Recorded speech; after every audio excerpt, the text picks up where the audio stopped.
Bonsoir, mes chocolats vanille pralinés. Aujourd'hui, on parlera d'MST, de maladies, de prévention avec la représentante Kathleen de l'association Aide Martinique. Bonsoir, Kathleen. Bonsoir, Jessica. Tu vas bien? Ça va et toi? Tu es ravissante, très bien. Prête-moi pour le carnaval, je ne sais pas pour toi. Ah oui, bien sûr. Malgré les aléas, il faut profiter de la vie. Est-ce que tu peux me présenter Aide Martinique, s'il te plaît? D'accord. Alors, l'association AIDE est une association communautaire en santé, tout d'abord, et de lutte contre le VIH et les IST.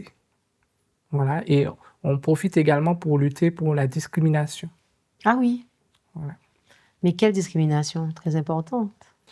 On constate que parfois, les personnes qui sont discriminées sont plus vulnérables aux IST, aux infections.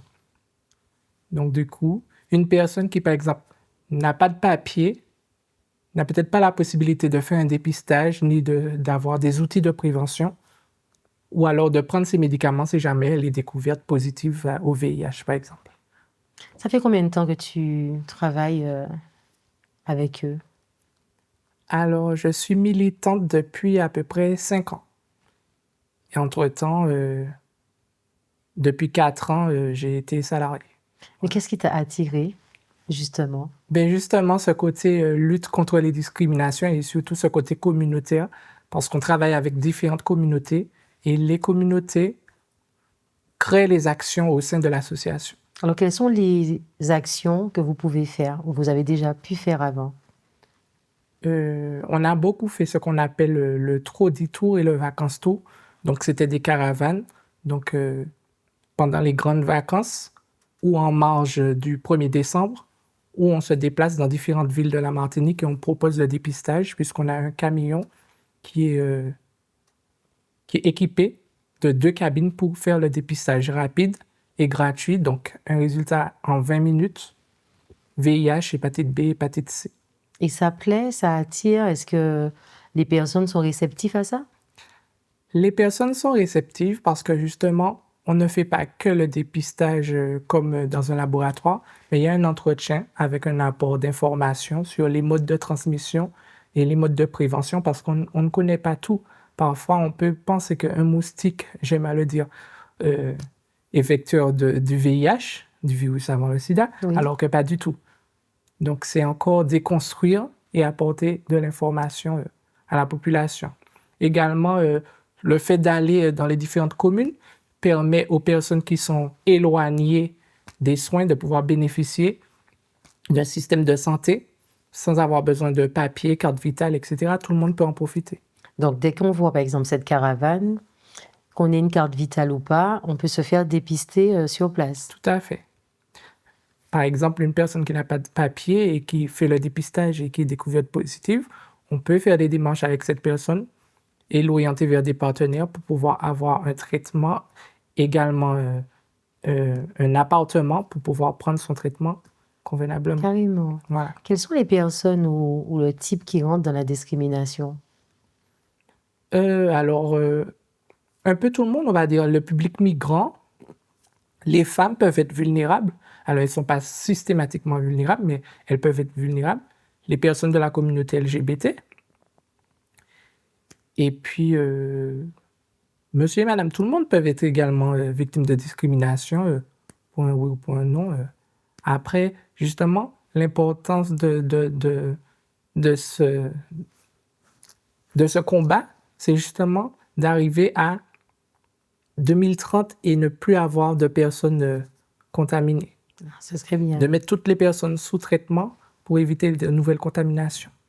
Justement, est-ce qu'on peut parler du VIH? Est-ce que sur l'île, ça court toujours autant ou bien au fur et à mesure, on pourrait peut-être penser que ça n'existe plus?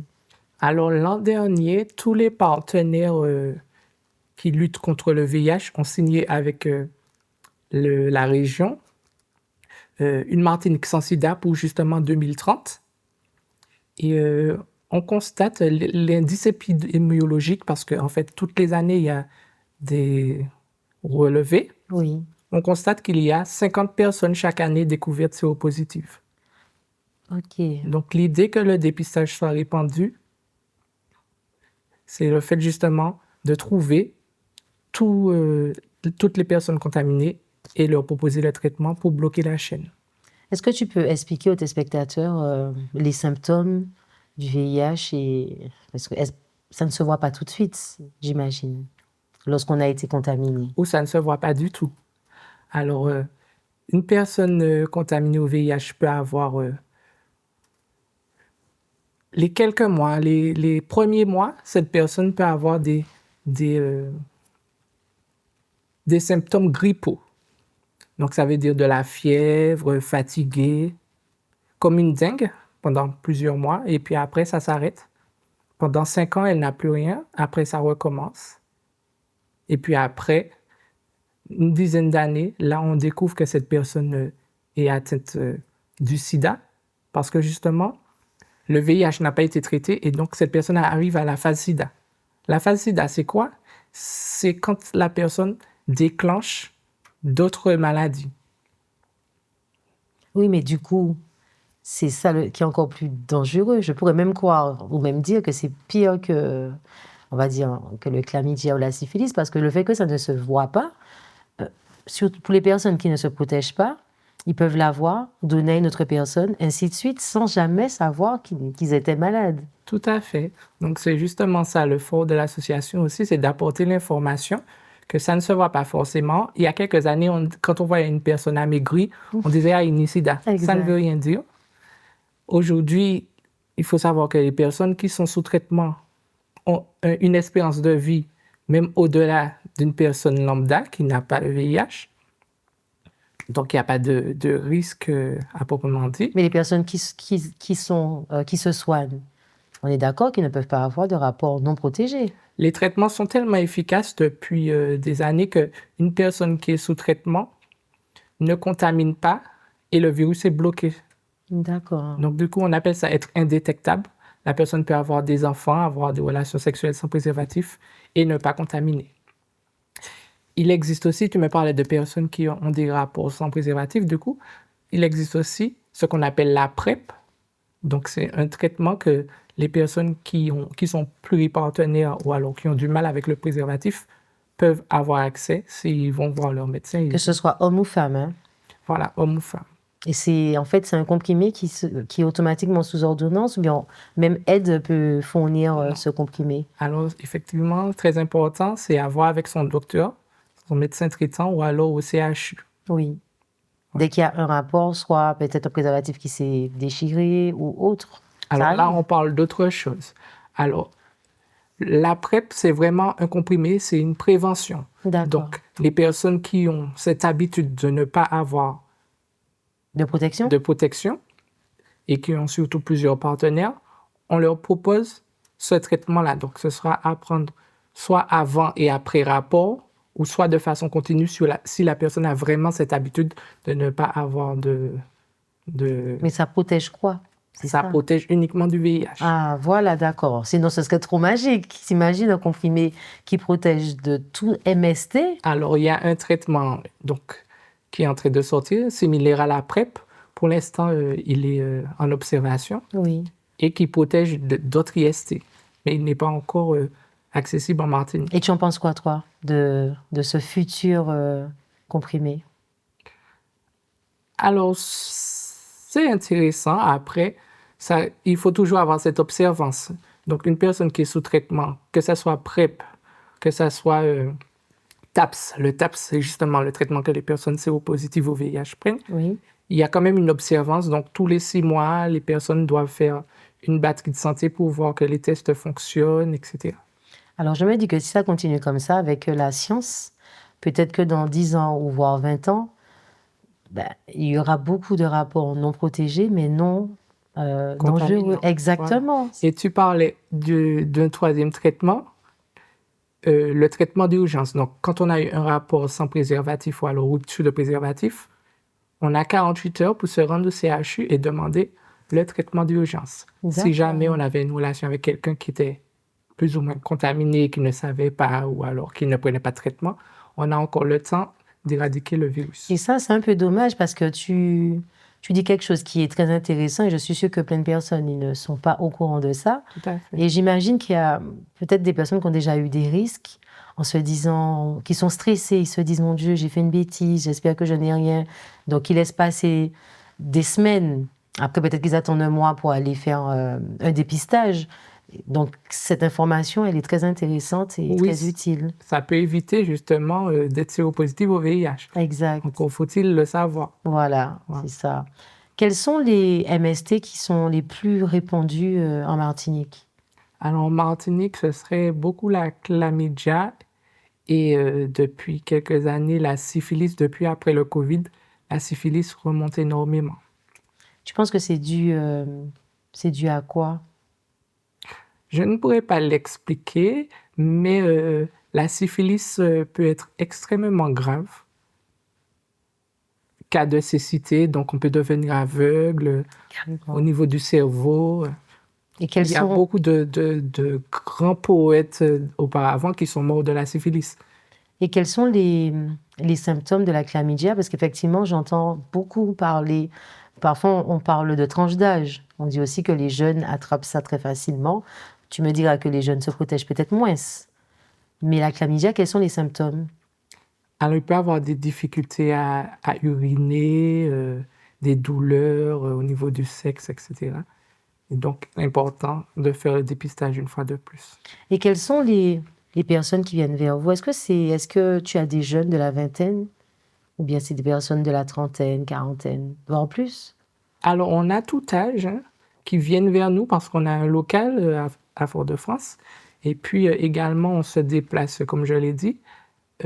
Les personnes de la cinquantaine, effectivement, sont plus réfractaires, mais on essaye justement de leur apporter l'information et aussi de déconstruire les tabous parce que c'est justement quand on se bride, on s'empêche d'avoir certaines informations qu'on se met en situation de vulnérabilité. Bon, on peut comprendre aussi, je pense que la génération d'avant, ils sont un petit peu perdus avec ça, parce que peut-être que dans leur temps, ça n'existait pas. Peut-être qu'il y a des maladies qu'on entend aujourd'hui qui n'existaient pas avant. Je n'ai pas cette certitude, mais je me dis que tout ce qu'on fait, eux, ils ne faisaient pas. Hein.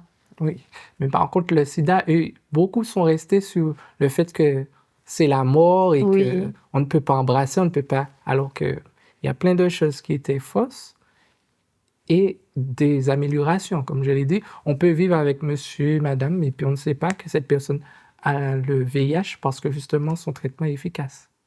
Ok. Donc, tu me disais que les LGBT étaient vulnérables aux maladies, à la discrimination, et je dirais peut-être même au harcèlement. Oui. Est-ce que tu reçois plus de lesbiennes ou de gays, ou bien c'est pareil? Je me suis toujours posé cette question qui est peut-être pas intéressante pour certains, mais on se rend pas compte, mais même une lesbienne peut contaminer une lesbienne, on est d'accord? Oui, après, ça dépend des virus et des bactéries sur lesquels on travaille. Nous, à l'association AIDE, nous sommes plus sur le VIH, l'hépatite B, l'hépatite C, et récemment la syphilis. Et pour le VIH, ce serait forcément que cette personne ne sera pas que lesbienne. Voilà, c'est ça Donc, qui il est y a les portes particulier. d'entrée et les portes de sortie du virus qui font que les personnes lesbiennes n'entrent pas forcément dans les publics cibles. Voilà. Un homosexuel, lui, il peut rentrer dans le public cible parce que la pratique anale est une pratique à risque par laquelle on peut être contaminé. Tout et à contaminé. fait.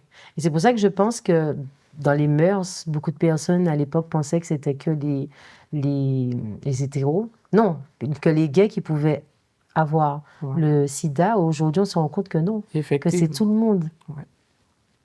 Est-ce que vous avez déjà fait de la prévention au sein des lycées? Alors, ça nous arrive à l'association Aide d'en faire, mais on préfère laisser ce type de public plus jeune à l'association Action Sida. Action Sida, qui est une autre association qui travaille également sur la lutte contre le VIH. Je trouve que c'est très bien. C'est vrai qu'on parle beaucoup d'éducation en ce moment. J'entends ça partout à la télé, éducation sexuelle ou autre. Mais je trouve que les préventions, que ce soit pour le sida ou n'importe quel MST, on ne devrait pas le voir que le 1er décembre. On devrait le voir toute l'année. Je pense qu'on ne parle pas assez Je suis de d'accord. ça. Quand c'est le 1er décembre, oui, tout le monde a le petit nœud rouge, tout le monde est en rouge, mais je pense que c'est toute l'année qu'il faut vraiment, vraiment faire des actions. Je suis d'accord avec toi.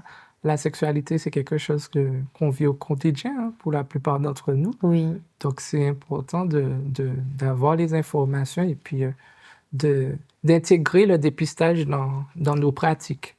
Donc, on recommande au moins un dépistage par an ou sinon tous les 6 mois. s'il fallait que je donne un conseil, j'aurais dit de faire tous les mois. Parce que dire à une personne de faire un dépistage une fois par an, pour moi, c'est pas suffisant.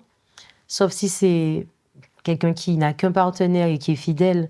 Mais si c'est quelqu'un qui a plusieurs partenaires ou qui change de partenaire régulièrement, je pense qu'un dépistage, ça devrait se faire au moins tous les 3 mois ou à chaque fois qu'on change de partenaire. Parce que c'est l'erreur de beaucoup de personnes. Je ne sais pas si tu me diras que j'ai raison ou pas. J'ai l'impression que ce sont plus les femmes qui font plus de dépistage que les hommes.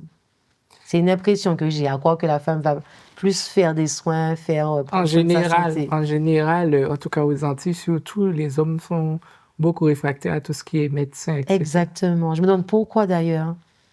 Pourquoi que c'est toujours la femme qui fait plus? Et justement, c'est l'homme véhicule, c'est lui un petit peu on va dire, qui est le facteur. C'est l'homme qui devrait faire beaucoup, beaucoup plus de dépistage. Et si on peut donner un conseil à beaucoup de femmes aussi, c'est lorsqu'on rencontre aussi un partenaire, je pense que ce serait bien aussi que les deux aillent se faire dépister ensemble. Et non se dire, il m'a dit qu'il a fait un dépistage dernièrement, tu vois. Tout à fait. Et puis, en parlant de la femme, on est dans une ère où la femme, elle est autonome. Autonome dans sa santé également. Donc, il faut savoir aussi qu'il y a le préservatif interne, dit féminin, qui existe. Si jamais monsieur ne veut pas mettre son préservatif et qu'il n'est pas sous PrEP, madame n'est pas sous PrEP, ce préservatif est également une alternative. Oui. Alors, tout le monde n'aime pas forcément Je venais pour te dire ça. Féminin. Après, il y a aussi peut-être le mode de mise en place qui est à revoir pour peut-être avoir une autre expérience là-dessus. Ça dépend. Parce que il faut savoir qu'on peut le mettre au moins 5 heures à l'avance. OK. Plus tôt on le mettra et plus tôt il va adhérer aux parois. OK. Et donc, c'est une matière qui conduit la chaleur et certaines personnes disent qu'ils ont la sensation de ne pas avoir de préservatif et d'autres disent qu'ils ont la sensation d'être dans un sachet. Donc, c'est quelque chose qui se discute. C'est ça. Est-ce que toi qui en distribues, justement, distribue des préservatifs, est-ce que tu constates que les préservatifs féminins sont demandés comparés aux masculins? Alors, ils sont demandés, mais soit méconnus, ou soit les personnes ont eu une mauvaise expérience avec. Comme j'ai dit, ils ne sont pas trop confort. Donc, le meilleur conseil, ce serait de se faire dépister, d'attendre gentiment les résultats, et après, voilà, de profiter. Voilà, ou alors d'être sous PrEP pour, en tout cas, d'observer sa santé, c'est important. Très important. Est-ce que tu as un message à faire passer pour la prévention, pour tout ce que tu véhicules? Parce que si tu es à fond dedans, 5 ans maintenant, on va dire que tu es avec Aide, c'est que tu as l'amour de ton prochain. Et ça, c'est une bonne chose. Alors, le message que je vais faire passer, c'est prenez soin de vous, peu importe sous quel angle. La santé sexuelle fait partie de la santé, donc du coup, n'hésitez pas à faire un dépistage. On a dit au moins tous les 6 mois ou tous les 1 an. Et puis, on vous attend dans 3 mois, du coup, parce qu'on sait que la période de carnaval est très chaude. Donc, on vous attend pour faire un petit dépistage à l'association Aide, gratuit et rapide. Tu peux donner l'adresse? Alors, 3739 rue Garnier-Pagès. Donc, on peut se faire dépister chez vous ou pas? Oui, donc nous, on utilise la méthode du TROD. Oui. Donc, c'est un test rapide à orientation diagnostique. Donc, une petite incision au bout du doigt et vous avez le résultat en 20 minutes. D'accord. Avec un entretien où on discute de vos pratiques, donc un entretien confidentiel, de vos pratiques où on vous apporte des informations sur comment vous pouvez garder vos pratiques tout en ayant des outils de prévention adaptés. Très bien. Et puis, le petit dépistage. Ben, je pense que tu auras beaucoup de boulot après le carnaval, hein. On sait que c'est une période qui est un petit peu beaucoup de chaleur, beaucoup de chaleur avec tout ce qui va avec. Il y a des personnes qui oublient de se protéger ou qui ne se protègent pas carrément. Donc, n'hésitez pas, après le carnaval, même avant le carnaval aussi, ils peuvent se faire dépister. Et puis un résultat positif, surtout à signaler, ce n'est pas la fin du monde. Comme on a dit, il y a des traitements qui bloquent les virus et donc on a une vie lambda. C'est important ce que tu viens de dire parce qu'effectivement, il y a des personnes qui sont positives et je pense qu'ils ont peur. Ils ont peur d'être rejetés, ils ont peur d'être rejetés peut-être par leur partenaire, par les fréquentations, par la famille, par le travail, mine de rien. Avant, je pense que lorsqu'une personne annonçait qu'elle avait le VIH, donc qu'elle était porteuse du VIH, les personnes avaient peur de faire la bise, de dire bonjour. Il y a plein de trucs en Et les fait. traitements n'étaient pas adaptés également. Exactement. C'était des traitements qui ralentissaient la mort. Voilà. Aujourd'hui, on a une vie lambda. Après, il y a aussi des personnes qui sont réticentes pour faire le dépistage parce qu'ils savent qu'ils ont des pratiques à risque Oui. et ne veulent pas Savoir la savoir le vérité. résultat. Ouais, mais c'est dommage. Sauf que la chaîne continue. Mais oui, et c'est égoïste parce qu'ils ne se font pas dépister, mais ils continuent leur pratique qui est dangereuse. Ouais. En tout cas, j'espère que ça s'arrêtera un jour. J'entends beaucoup parler de futurs de vaccins. J'espère que vraiment, d'ici quelques années, on n'entendra plus parler de cette maladie. Et on espère. Après, elle va toujours exister, mais l'important, c'est de bloquer la chaîne pour éviter la transmission. Oui. Voilà. Tout donc, à il fait. restera des personnes contaminées, bien évidemment, mais qui sont sous traitement et donc la chaîne sera bloquée. Mais merci beaucoup, Kathleen. OK. Bye bye, tout le monde.